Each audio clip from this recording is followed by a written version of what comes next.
What's up? This is Garrett for the Chill Cook, and we've got another basics episode for you today.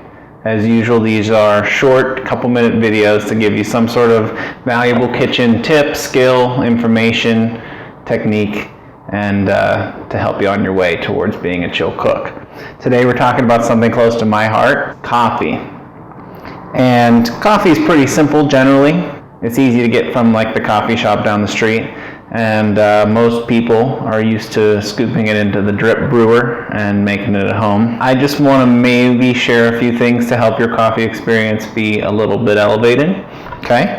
If you already love coffee, this might make you love it more. And if you're so-so on it, maybe this will help you to learn to love it. Okay? So first things first, store your coffee in airtight containers. Okay? And I recommend that you buy it whole bean and grind it yourself. I know that seems like a pain, but it's actually a super easy way to improve the quality of your coffee with just a couple seconds of effort.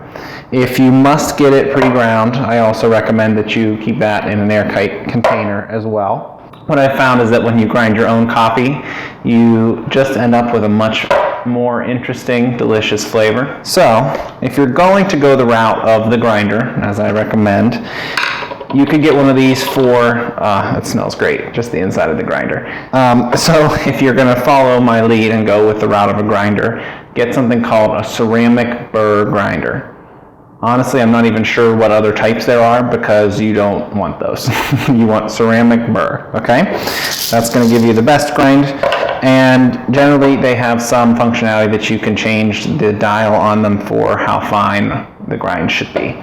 I'm brewing a shot of espresso today, so I'm using my favorite espresso bean and I'm grinding fine. Alright, so the other thing I'd like to share here is that up until super recently, I was fairly inept in the world of coffee taste and flavor and palate. Essentially, you know, the same way that kind of happens to a lot of people with wine. You hear somebody say, oh, I got all these different notes and hints and scents, and I would be like, yeah, it tastes like coffee. So only recently I found a bean at a local roaster. Support your local companies. They had some folks there who really were knowledgeable and excited about coffee, and they showed me this one that it's honestly the first one that I ever was able to taste all those things that they said I was supposed to be able to taste. And part of that is because I ground it myself as well. So I'm going to grind this up, and I'm also going to give you a recipe, because, you know, I like to do that, for something called a Shakerato. And this is actually, I don't know how this hasn't hit the mainstream stores here in America at least. You don't see it in coffee shops. And it's getting warm here now. We're heading into spring and summer in my neck of the woods. And this is an awesome espresso drink. You could do it with strong coffee as well. That is icy and frothy and a little bit sweet and perfect for warm months. And it's actually pretty easy, okay? So I'm gonna get a shot of espresso and we're gonna go right into that.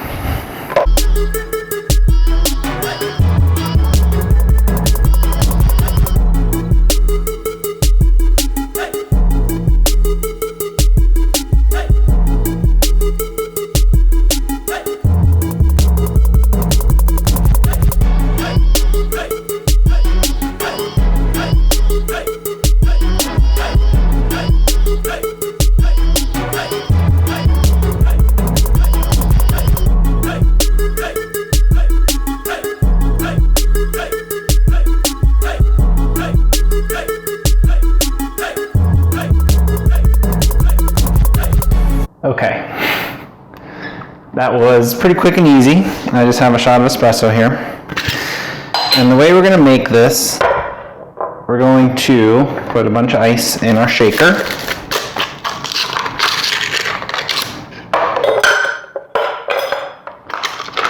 And also a few cubes, if I can get them out of here, into our glass. Easy so far. So first, I usually throw my shot down in there. It's a nice hot shot of coffee. And then I will drop that in there. Next, I have simple syrup. We've talked through this in a few of the other episodes.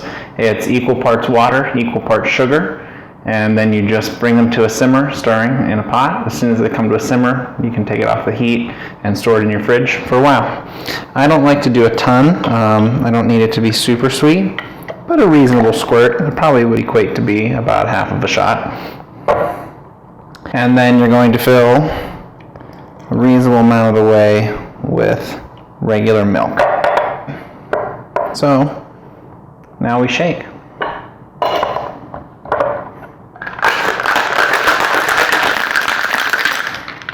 Okay, and I like to grab my little foam strainer thingy.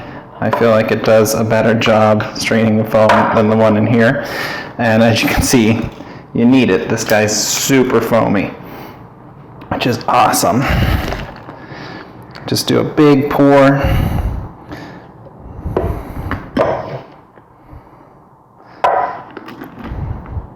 Look at the level of foam in that. It's like a latte on steroids at the beach in summer.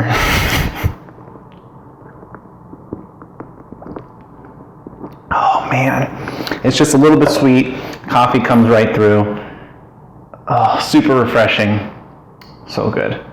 You could doctor this up a little bit, add some flavors if you like. You can add flavors to your simple syrup. If you wanted to put in something like a lavender honey, I'm a fan of lavender in coffee.